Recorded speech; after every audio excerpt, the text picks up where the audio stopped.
happy that we've all come together. The hope all the people that are listening in to celebrate Reimagine and to honor its founder and my good friend, Jeannie. You know, the central intention that runs through all of Reimagine's program is to transform our relationship with mortality, right? And to shift our relationship to loss and to create out of that kind of meaningful action and impact and beauty in the world. And that's what this Reimagine Award is all about, really. Impact. You know, decades ago, when I first began working with people at the end of life, most of the medical professionals were trained to manage dying. And the mandate to those clinicians was to prolong life whenever possible and to control pain and suffering if it wasn't. And despite the many experiences with those who were dying or who had died, a good many of those professionals shielded themselves, defended themselves against the emotional reactions of death. And certainly they had no curiosity about it. Such curiosity would have seemed morbid. The idea that death would have something to offer the living was that was important, was perceived as something as bizarre, actually.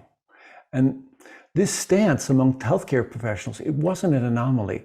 It was a reflection of the dominant culture's relationship to death and dying.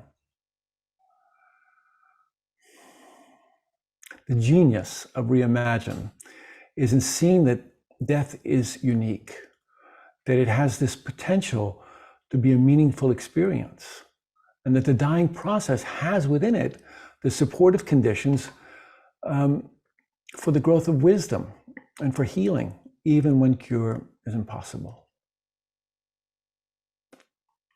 And that's true not only for the people who are dying, but also for those who live on. So part of the impact of Reimagine is in generating and drawing our attention to the understanding that we can't really truly be alive without maintaining an awareness of death. I mean, death is not waiting for us at the end of a long road. It's always with us in the marrow of every passing moment. Death is the secret teacher hiding in plain sight. And she shows us what really matters. And the good news is that we don't have to wait until the time of our death to learn the lessons that it has to teach. In fact, to imagine that at the time of our dying, we will have the physical strength, the emotional stability, the mental clarity to do the work of a lifetime is a ridiculous gamble. Time for the conversation is now. And that's the action, the necessary conversation that Reimagine has ignited in communities all across the country.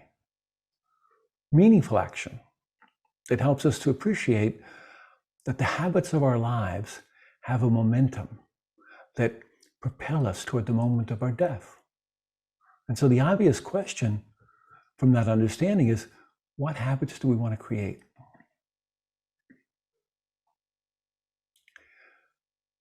Ultimately, you know, death is a close and personal encounter with the unknown. And many of the people that I've worked with who've lived on the precipice of death have shared that that experience has revealed something very beautiful about life's purpose. It's certainly not about becoming wealthy or famous or powerful. I mean, the two questions on most of the people I've worked with's heart as they come close to the end of their life are, am I loved? And did I love well? And if those two questions are the most important ones at the end of our life, well, aren't they important now? Aren't they worthy of our exploration now? So if growing in wisdom and learning how to love better are values that align with your sense of purpose, then I would say the work of Reimagine is for you. You know, they're helping to reframe, to reclaim the conversation about what we all most want at the end of our lives. because the encounter with death can open us to the deepest dimensions of our humanity. But if we only regard care of the dying as making the best of a bad situation, just something we get through, we rob dying of its holy significance. Look, death is the elephant in the room, right? The truth we all know but agree not to talk about. The one we try to keep at arm's length. We project our worst fears on it. We joke about it. We attempt to manage it with euphemisms or to avoid the conversation completely. And as a result, we've lost control of one of the most significant events we will ever face and come to doubt our innate wisdom and compassion. And so we become frightened. And I think Reimagine is trying to do something about that. I think it's the wholehearted mission of Reimagine, the dedication to honest dialogue, the commitment to shifting our relationship to our own mortality, the fragility of our lives. As Brad said, during the pandemic, the community building that Reimagine spearheaded reduced isolation. It helped all of us, I think, to appreciate that the grief we were experiencing has its own schedule. It has its own unique rhythm in each of us. And that the experience of sorrow, is a slow process of the soul, and it can't be rushed.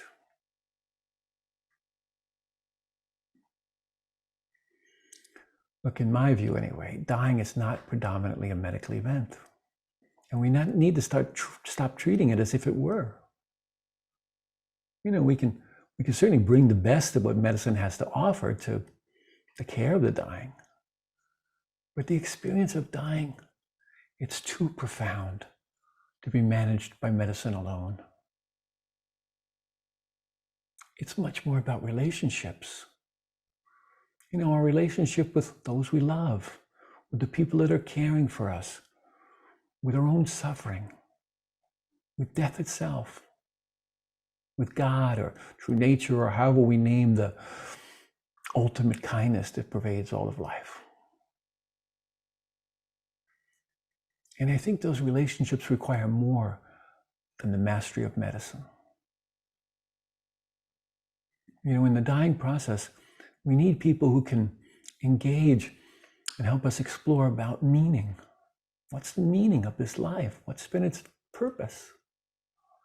Because without meaning, life becomes mechanical and empty and soulless and too small for human beings to live in. And because the encounter with death is always pervaded by mystery, we need relationships with people who can remain present with us in the territory of unanswerable questions. We need more than the mastery of modern medicine, and Reimagine is helping to introduce us to that. It's asking us to consider the possibility of no longer compartmentalizing death, cutting it off from life, and to consider the possibility that we might think about dying as the final stage of growth that holds an unprecedented opportunity for transformation. Look, when those reflections are taken to heart, I think they incline us toward turning toward death as a master teacher and asking death, how then shall we live? That's a beautiful question. One that invites us to experience the vulnerability of this life. And vulnerability, at least in my view, it's one of the most beautiful human qualities. The porousness of vulnerability allows the beauty and horror of the world to impress itself on our hearts, on our consciousness, on our psyches, on our souls. And the courage of vulnerability, it shows us how to engage in a daily and intimate relationship with our fragility. Because as we come into contact with the precarious nature of this life, we also come to appreciate just how precious it is. And then we don't want to waste a minute. We want to enter our lives fully and use them in a responsible way. And that's a beautiful way to live.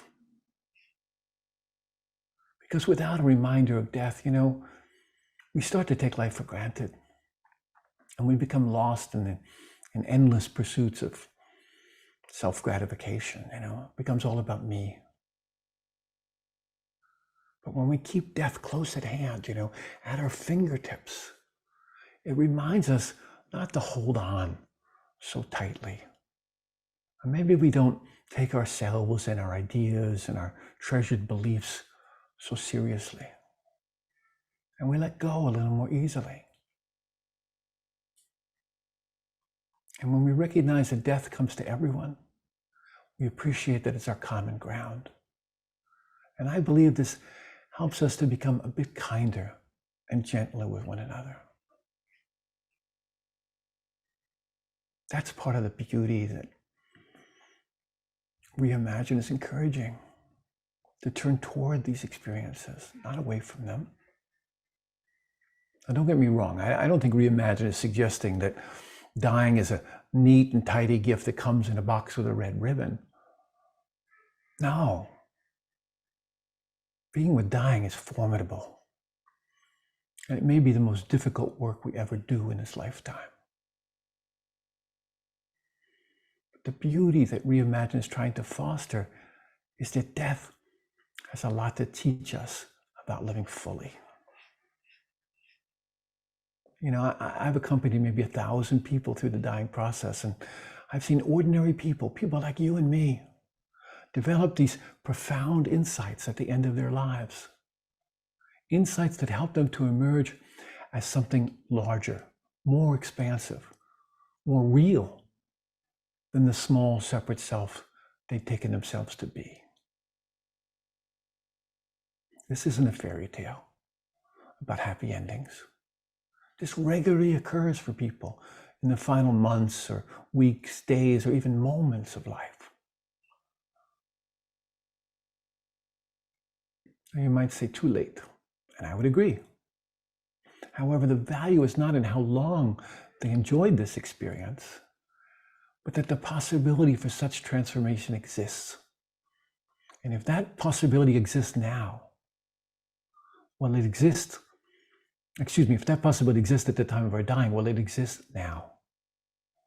And we can harness the awareness of death to appreciate the fact that we're alive, to encourage self-exploration, to clarify our values, to find meaning, and to generate positive action in the world. It becomes undeniable when you sit with people who are dying that impermanence is woven into the very fabric of life. And whether we're the ones making the bed or the one confined to the bed, we need to become aware of the fundamental truth that everything comes and goes. Every thought, last night's lovemaking, this morning's breakfast. Dying is in the life of everything. And resisting that truth, it leads us to a lot of unnecessary suffering. Everything is always coming together and falling apart, and not just at the time of our death. We're at once here and disappearing. And it's possible to hold it all with love and compassion. So I'm grateful we're honoring Jeannie, and I'm happy to celebrate the work of Reimagine. And thank you. Thank you very much for being here tonight and for your support of Reimagine. It's worthy. It's worthy of your attention and support. It's a precious jewel that we need to care for. Thanks very much.